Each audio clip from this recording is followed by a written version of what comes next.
त्या उभाटाचा नेता आला होता, त्यांच्या समोर हा काय बोलतो, बोला जय श्रीराम, लागली का तुम्हाला नोकरी, बोला जय श्रीराम, तुमचं हे काम झालं का, अरे राम आणि भगवान श्रीराम आमच्या हृदयामध्ये, तू कोणाला जॅक देऊन टॉमी देऊन लागली का त्याला नोकरी. माझ्या होर्टी गावातील माझे वडीलधारी असतील, तरुण असतील, देव धर्म मानणारा हा माझा होर्टी गाव आहे. मला तुम्हाला एकच प्रश्न विचारायचा आहे, अरे ह्या काँग्रेसवाल्यांनी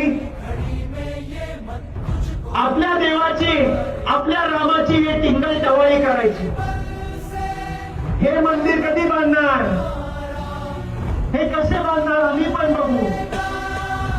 आणि तुमच्या डोळ्यासमोर